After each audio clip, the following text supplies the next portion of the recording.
spoken so vividly about how I have a distaste of the basic technology that we are able to have access to, such as our cars, okay? Something about driving a regular car really frustrates me. I bet you're wondering, what the heck is a regular car? A car that isn't flying. Do you not ask yourself, why are we driving these basic elementary type technology when there are flying machines here? This leads me to the solution. So I found a solution. A lover sent me a video of the University of Maine. They just created the world's largest 3D printed boat, like within 72 hours. Like, I am so impressed by the speed of us. Like, we are literally in a time where we are moving in God's speed. So I'm gonna need y'all to create my car in God's speed. So let me give you the blueprint. It's going to be shaped like a McLaren, like a 720 Spider, maybe. Yeah, maybe like a 720 Spider. And instead of it flying like super high, I just want it to hover above the ground. I don't feel like that is too much to ask for at all. Do you hear that? It sounds like they're building it. So if you guys hear any noise right now, banging, that's what's happening. The University of Maine is basically building my hovering vehicle as we speak. Get to work. What's amazing about the construct of this item is that they built it up to 100 foot, and they were able to produce 25 foot of a 5,000 pound patrol boat in less than 72 hours. Get to work. Again, if you guys hear any noise, ignore it. They're up there basically building my hovering vehicle, my hovering McLaren Spider 720 vehicle, okay? I'm like, okay, they did this in 72 hours. What else could they do? Like, imagine what else can be produced in such a short period of time through 3D prints.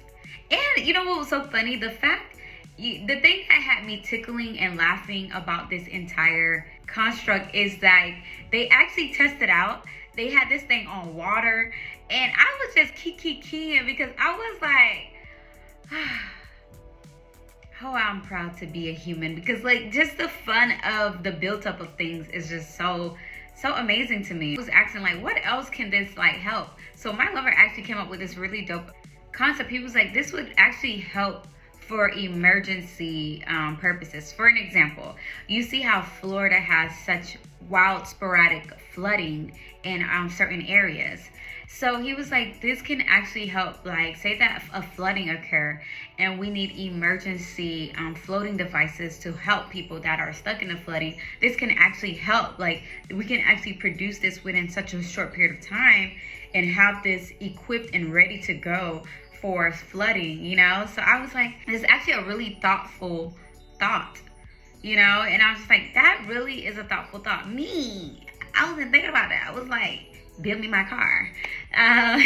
So yes, just imagine what does this mean to help our society? How can this type of machine bring a great resource to us in a way that it helps during time of emergency? But yes, so today's question, if you were able to build your first 3D print that actually works, like, and actually holds weight, what would be that thing that you build? What would be your first thing that you want to build that is your ideal fun technology day-to-day usage? Yes, how impressed are you about this build up? Because like me personally, I find this to be so impressive.